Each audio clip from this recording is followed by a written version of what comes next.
Good morning everyone. As I'm recording this, Christmas is less than 3 weeks away. It's a wonderful time of year, really exciting, quite magical. But it's a very busy time of year as well, and I know that many working parents find that it can be a difficult, challenging and often stressful time.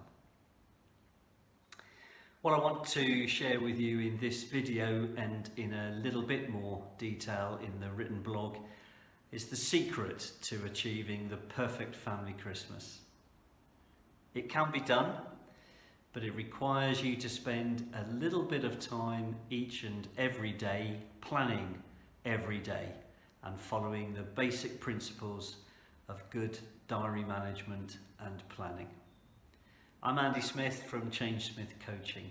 I coach working parents, coach them to achieve success at home with the family, success in terms of what they want to achieve as individuals, and success at work as well. Let's take a look at the basic principles that will help you achieve the perfect family Christmas. So here's what you need to do. Number one, you need a diary, you need a master to-do list, and you use those two to compile a daily plan. Now in relation to a diary, it really doesn't matter whether it's a digital diary or a hard copy paper diary. That's a matter of personal preference.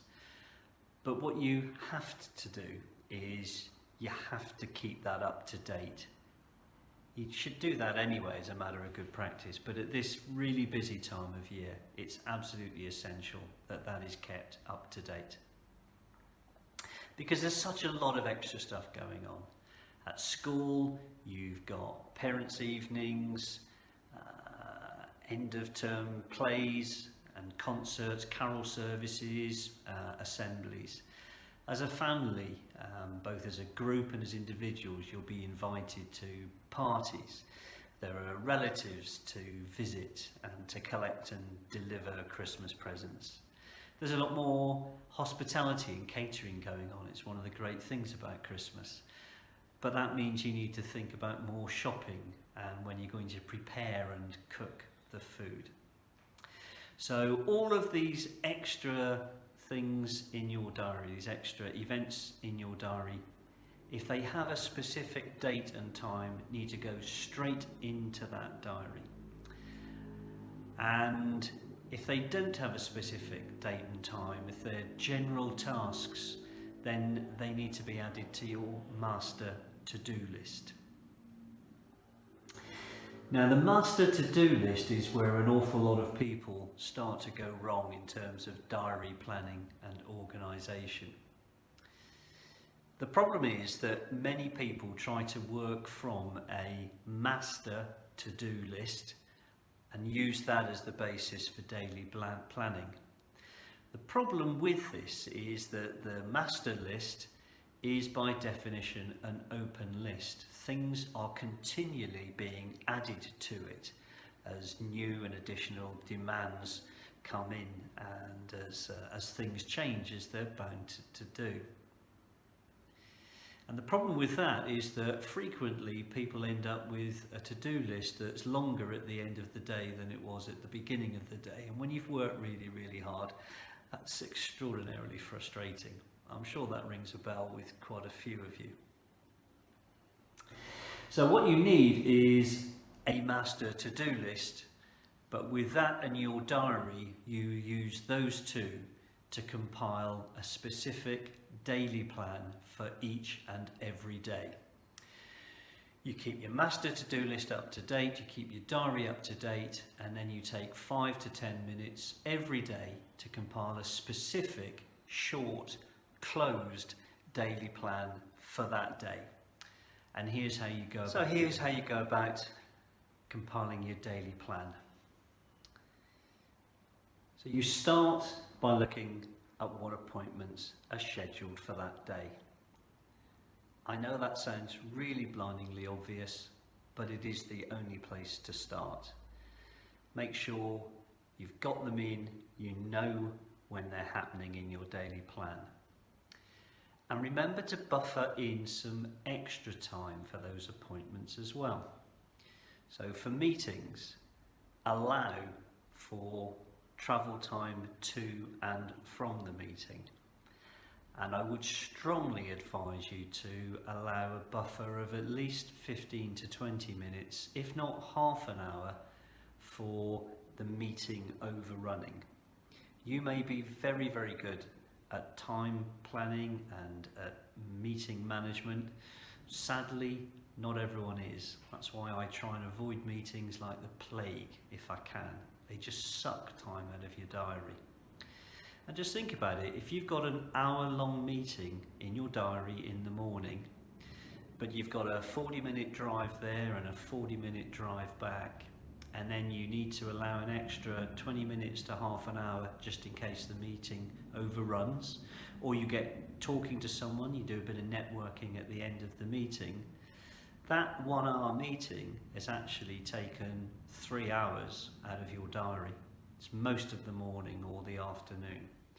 And you need to recognise and accept and plan for that.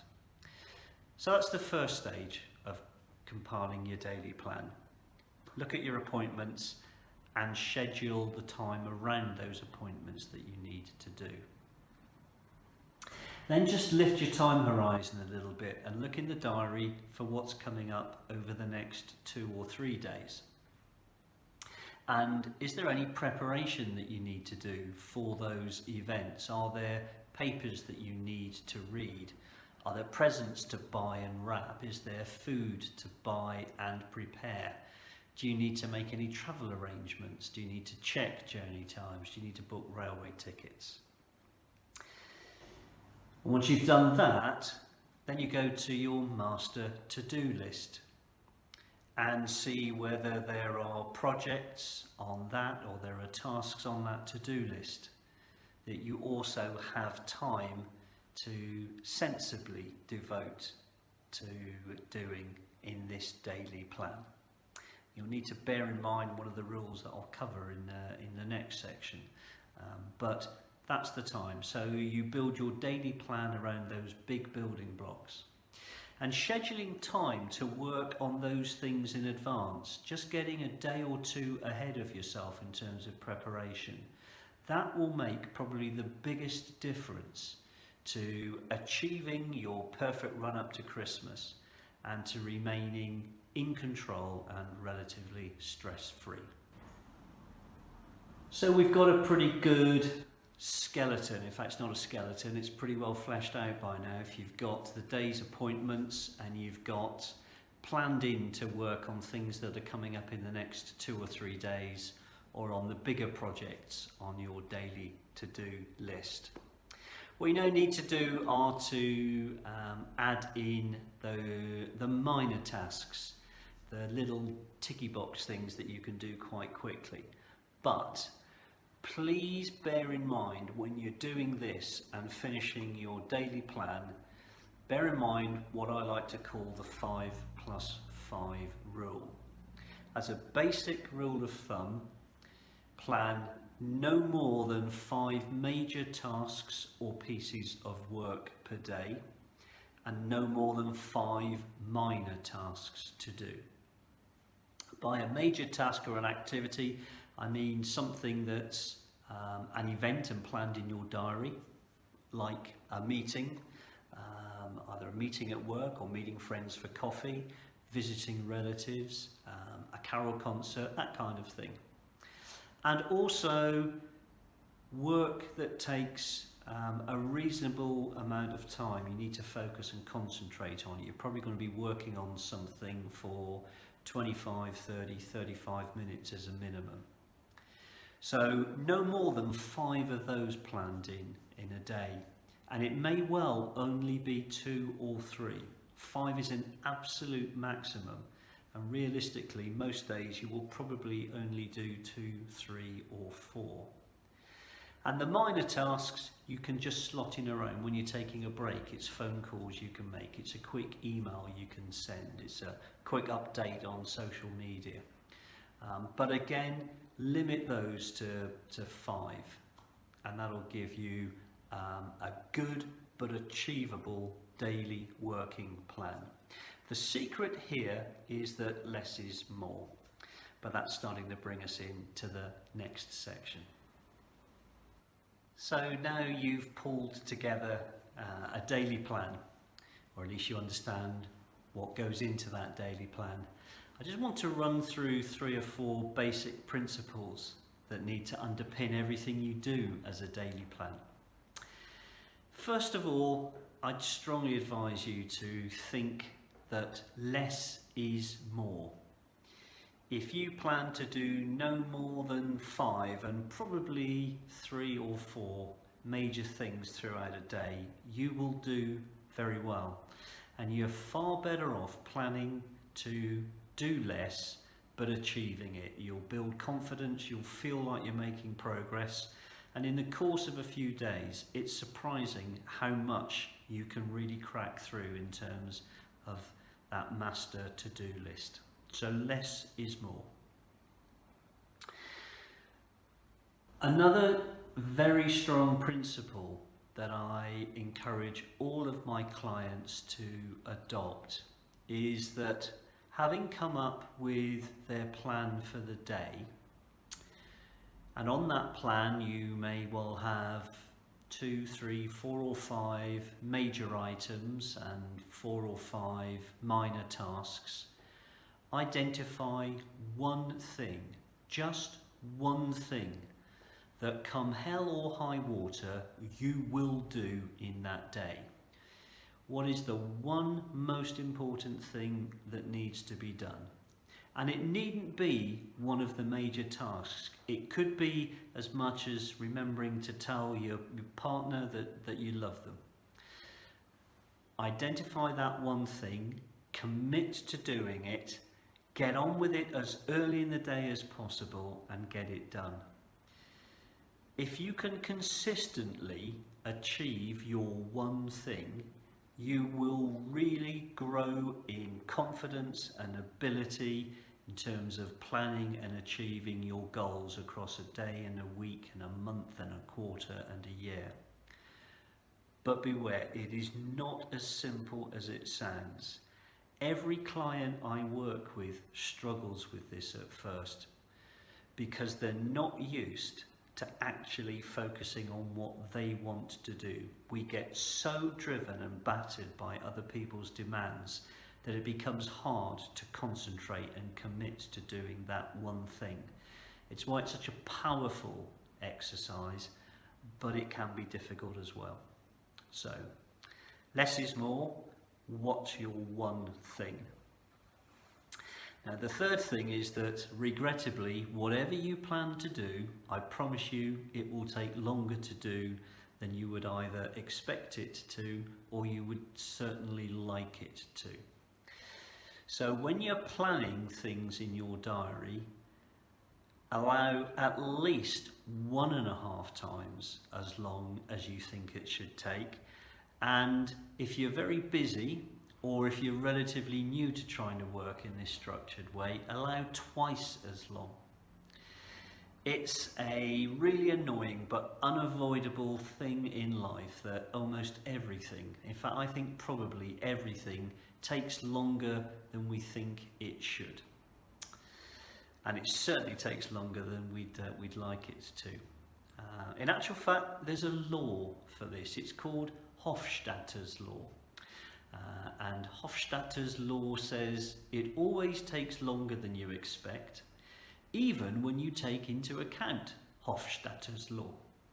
So, diary in some extra time, which again means you need to plan to do less.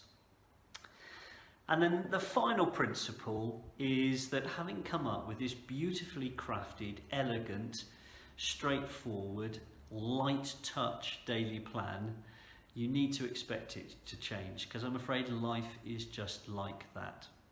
No matter how well you plan your day, at work and at home, new challenges are going to arrive. Expect it and don't worry about it. You can take all of these changes in your stride, and it's especially possible when you have a plan to begin with. The first thing you need to do is assess whether this new demand on your time is of a higher priority than what you've already got planned. And if it isn't, and quite possibly it isn't, then just acknowledge it, add it to your master to-do list, or put it into your diary, and then when you come to plan tomorrow's work or work later in the week, you'll come to address it so you can forget about it. But it may well be of a higher priority. How many times I wonder in households across the country in the next week or two, will someone come home and say, "Mum, I need some angel wings for the nativity play tomorrow," or something similar. Then it needs doing, and that's okay. If it needs doing, it needs doing. So you amend your plan and you get on with it. But what you need to do is to cross off at least one of the activities that you already had planned, because you now know and understand that your time is finite, and if you're going to work on the angel wings, then you can't work on whatever else it was you were planning to do. And you just need to put that back onto the master to-do list, or put an entry into your diary, because you can be confident that when you come to plan your day tomorrow or later in the week, you'll pick up that task then. The real secret to all of this is not to be carrying around in your head lots of random ideas about what you need to be doing. Our brain isn't designed to work like that. Our brain is an exceptionally capable tool for thinking and being creative. It doesn't work well as a jotting pad.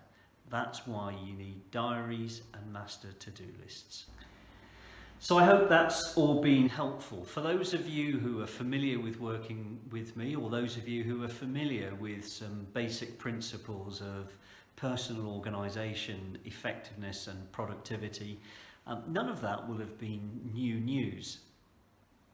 But I think that at what is a very busy time of year, it's quite helpful to remind you of those basic principles, and if they're new to you, to introduce them to you and to encourage you to put them into practice and to practice them. It won't all work perfectly first time, but if you follow those basic planning principles, then you will have more success, you will achieve more, and by the end of 3 weeks' time, you'll be ready to enjoy that perfect family Christmas. If you'd like to discuss any of the points raised, either in the video or in the text version of the blog, then I'm really happy to chat to you. Please drop me an email or give me a phone call or a text. But until next time, goodbye.